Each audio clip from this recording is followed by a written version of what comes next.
Welcome, folks, to Good Morning Cannabis. And I have my friend and colleague, Lauren Rudick from Pillar. How did I do so far, Lauren? Great. Okay.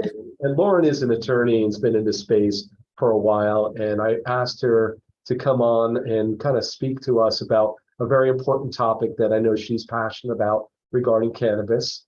But Lauren, before you begin, just tell us a little bit about yourself, a little bit about the firm, and then go right into our topic, which I'll let you announce with that in. Cool. Thank you so much, Todd, and really happy to be here. So I am I'm a partner and a co-founder of the Cannabis Law Practice at Hiller PC, which is a small boutique full-service law firm in Midtown Manhattan. We are well known for litigation, as well as our corporate cannabis and regulatory practice. I'm what you would call a recovering litigator, having practiced commercial litigation for 10 years before switching over to corporate and regulatory matters. We're very, very heavily right now focused on licensing in New Jersey and in New York, especially with the card program, the conditional program here in New York. Our cultivators now have plants coming out of the ground and are submitting their harvest reports, et cetera, operational plans. So very, very focused on licensing right now. But most of our work traditionally has been representing both sides of the money in the cannabis industry, startup organizations that are getting investor ready. And then we work with a lot of investors and funds, helping them to responsibly deploy their capital in the cannabis industry. Awesome. So, Lauren, your topic today is what? I wanted you to announce it. So we are talking about application or licensing preparedness. Everyone talks a big game about applications, and it is very important and very challenging, but it is only the beginning. And it is probably the easiest stage of operating a licensing business. So anyone who's having a challenge with the application process, then maybe this business isn't for you, because it is certainly the easiest part of what's to come. Regulatory compliance is by no means easy in cannabis. It comes with a lot of additional layers and unique business challenges that are, particularly unique to the cannabis industry as a result of us operating in open violation of federal law. So, compliance, is an ongoing challenge. But, here to talk about regulatory compliance and application preparedness. And so when applicants are gearing up for an application, whether it be merit-based, lottery, first in, first out, you never know exactly what it's going to look like, if it's going to be a cap jurisdiction and competitive, or it's going to be, sort of a rolling, we never really know. So looking forward to when the state of New York will tell us what that's going to look like. But in the meantime, there's lots that we can do no matter what the licensing scheme is going to look like. And that is because we are building a business here, not just an application. So, a lot of the regular work that would go into standing up any business is equally as applicable to the cannabis business.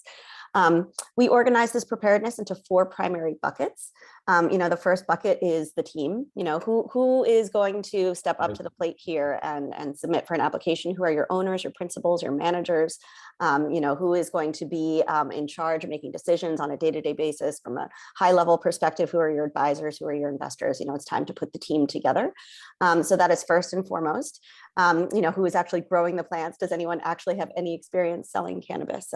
Putting together your team of professional advisors, understanding that professional services are scarce. There's only so many people who know how to do this type of work. So very important to get your lawyers, your business consultants, your accountants. If you need a lobbyist, all of that needs to happen right out of the gate. You need their support through the entire process. And we would argue that a lot of this work is trajectory setting. So having your, front load all of the professional services that you can, will put you out on a smoother trajectory.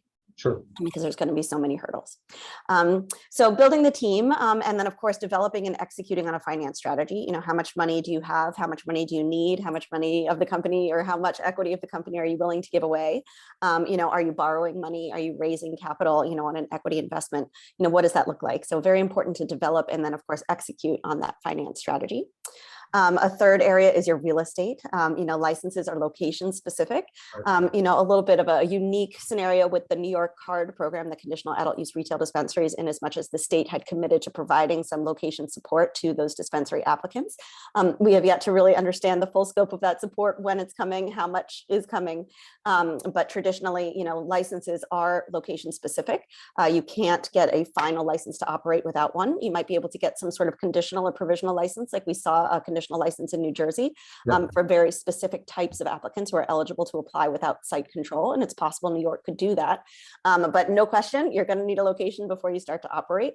And there are so many aspects of the business that are location specific, independent from your application.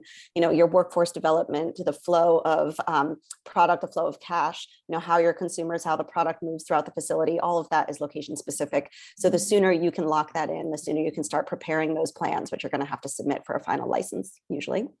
And then the last area, we've touched upon the team, the finance strategy, and the location, and then of course the development and protection of your intellectual property. You know, very frequently, especially pre-license, intellectual property could be your most important asset. You know, we're looking to sort of, and we're talking about patents here. So plant genetics are certainly patentable. We're talking about processes, those are patentable, utilities, designs. So we've got patents, we've got trademarks, all of your logos and all of the goodwill associated with your brand identity. And then of course, all of the artwork. So those are copyrightable. And that would be designs, drawings, music, you know, websites, that sort of thing. So lots of different types of intellectual property to protect. And each time you take that step to register and protect your intellectual property, you solidify that as an asset. And then of course, from the startup's perspective, make you much more investable if you're looking to attract capital. Wow. So Lauren, repeat the 4 things again for our audience, because I think that, I mean, you just nailed it, and it's whatever market you're in, but that's so true. We run across the same issue of being prepared, but the 4 areas again are your team, you're developing and executing on a finance strategy. So your team, your finances, your location, and your intellectual property. Love it. I love the fact that you kept it so simple. I mean, it's in checking that box. And I can't say enough that it really is important for folks to have the right professionals from the beginning, having the right attorney, the right accountant, CPA, the whole gamut. It's really important. Yeah, it all happens very, very quickly. And what's important is the staging. You know, there's a lot of work to be done, but a lot of the work that you do informs the later work that you do. So if you can get the staging right, it doesn't have to be, you know, hectic. It can be smooth, and you can focus on some of the things that you might like to do more. Yeah. Awesome. So how did you get into the space, Lauren? How did you get into the cannabis space, I guess is my question. So I come from a relatively progressive household, you know, a medical family. My mother was a teacher. She was one of the founders of the affirmative action program Head Start. My parents just traditionally very progressive, and never thought that drugs necessarily should have been illegal. But I came to the industry specifically through my mother's end of life care. She was being treated for ampullary cancer, which is a pancreatic cancer, type of pancreatic cancer, out in California in 2009, where medical cannabis was already relatively robust. There weren't laws. This was pre-Cole memorandum, but you know, we still had found a collective who, you know, cared deeply about consistent and reliable and clean medication. So developed a good relationship there and learned that there were a lot of legal issues associated with operating a dispensary. At the time, it was mostly land use and zoning issues. My law practice was litigation and land use and zoning. So just developed a personal relationship with him, brought the practice area back to my law partner, and we knew that there would be a lot of work to do. You know, sort of had to sit on it from a patient advocacy perspective, because back then there wasn't a lot to do from, you know, a work perspective. It certainly wasn't legal yet in New York. So we just sort of watched it, watched the medical programs start to develop, especially on the East Coast, some of the competitive programs particularly. We started supporting, you know, investors in those programs, and then, you know, the startups themselves, they sought to apply for some of the more competitive licensing. You know, we won some of the more competitive licensing, supporting local candidates in the more robust jurisdictions like New Jersey, North Dakota, Pennsylvania. You know, some early contests there really put us on the map in terms of our ability to win competitive licenses. So yeah, very quickly, you know, representing both sides of the money, I started writing for Marijuana Venture magazine pretty early on back in 2015, which certainly gave me some visibility and credibility. I do a lot of speaking, a lot of educating. We teach a lot of lawyers.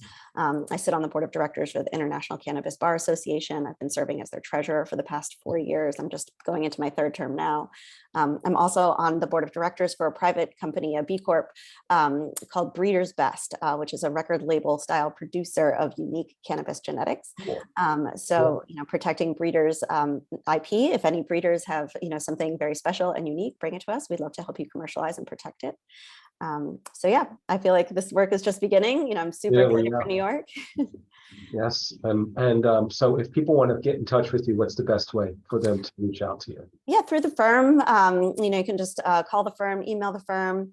You know, I'm on social media as Lauren Alley. I don't use it that much. I'm on Instagram. I don't really use Facebook. But I think email lrudick@hillerpc.com or just go to our website, hillerpc.com. And I'd love to connect and find out how we can support your business. Well, I thank you so much for being a guest on our show. And I love the fact that you're a big proponent.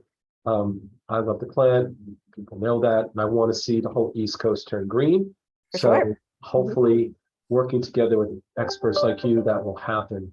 For sure. And So then medical yeah, home grow New York, we've got home grow starting. So if you're a medical patient, then you can certainly start growing. So that's very exciting. So pay attention to that as well. so I'll bid you adieu. Have a great day, Lauren, and we'll talk really soon. Great. Thank you so much for having me. My pleasure. Take care.